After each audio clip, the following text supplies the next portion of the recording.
Kapag pumunta ka pala ng clinic at magpapa-ultrasound ka, doon sa report guys ng ultrasound mo, may nakalagay doon na panunumpa ng doktor na hindi niya dinisclose or sinabi doon sa parents kung ano yung gender ng baby. So, ayun, kasi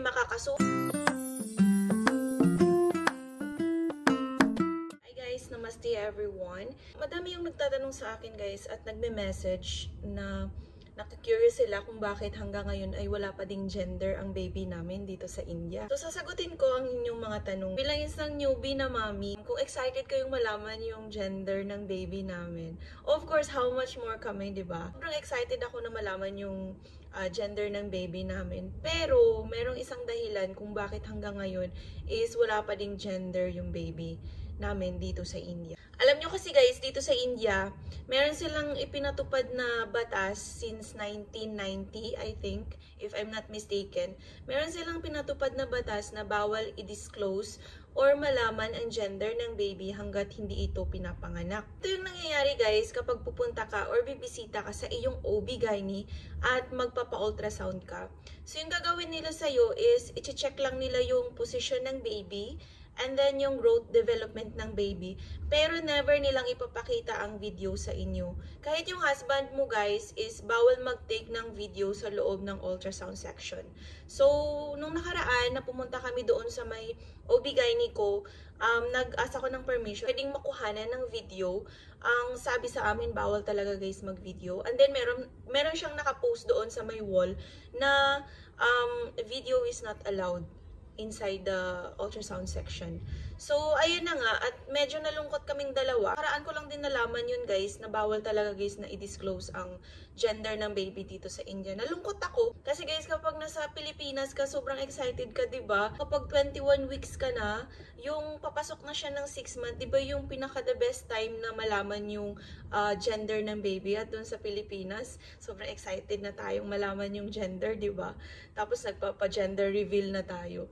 Dito sa India guys, hindi. Kunyari, ikaw mag-asawa ka ng Indiano and gusto mong malaman yung gender ng baby mo, ganun. So, alisin mo yung excitement ng ganun guys kasi hindi nila talaga nire-reveal. Mabubulaga ka na lang kung babae o lalaki yung anak mo. Hindi naman importante para sa amin kung ano yung gender ng baby. Ang importante is healthy siya guys paglabas niya. So, yun lang yung pinipray namin. Kahit naman yung mga biyanan ko guys, ang sabi nila kahit ano, babae o lalaki, walang problema, okay lang sa amin. So, bakit nga pala guys pinatupad ang batas na bawal i-disclose ang gender ng baby dito sa India? Alam nyo kasi guys, nung unang panahon, unang panahon talaga. So, nung unang panahon, yung mga 1990s pa guys, dito sa North India guys, hindi ko alam kung sa North India lang or sa South India, ganun. Dito sa North India, karamihan dito sa Haryana or part ng Chandigarh, ganun. Sobrang napaka-traditional ng mga tao dito guys. Sinusunod talaga nila yung tradisyon nila. So, which is isa na yung pagkakaroon ng lalaking anak.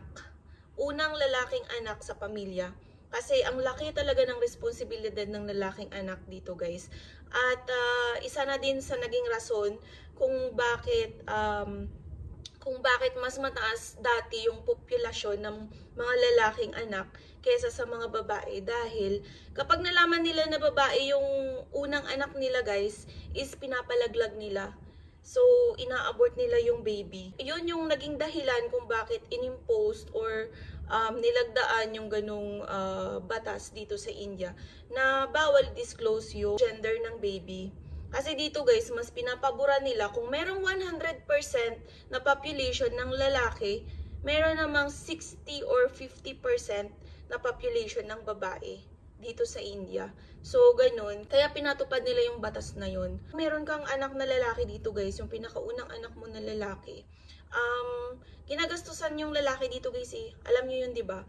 So, yung mga nanonood ng mga Filipino-Indian na vlog, alam nyo yun, kapag meron kang anak na lalaki dito, ikaw yung ginagastusan ng pamilya ng babae kapag ikakasal ka.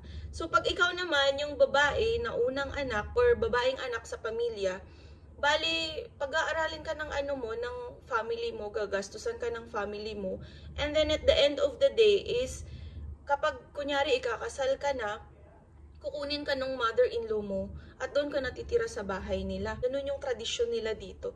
So parang mas marami yung nagagastos nila sa babaeng anak kesa doon sa lalaking anak.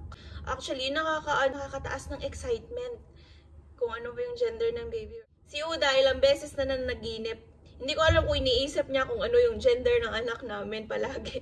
Pero tuwing nagigising siya guys sa umaga, sinasabi niya sa akin, lagi kong napapanaginipan na babae yung baby natin. Babae yung magiging unang anak natin.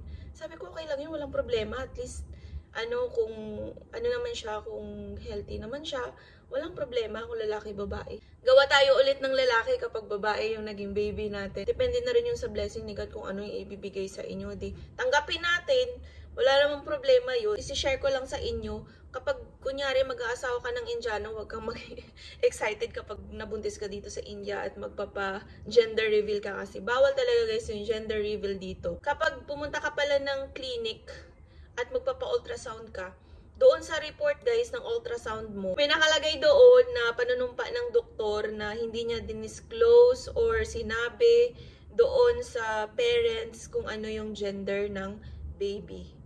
So, ayun, kasi makakasuhan talaga guys yung doktor at makukulong sila. So, hindi lang talaga yung pinagbabawal, mahigpit na pinagbabawal ang gender reveal dito sa India. Ayun, update sa pagbubuntis dito sa India. Kung newbie kang mami, ganun, kasi ako newbie din guys. So, nangangapa pa talaga ako. Ang dami mo madidiscover dito kasi mas iba talaga guys yung buhay dito sa India kumpara sa Pilipinas.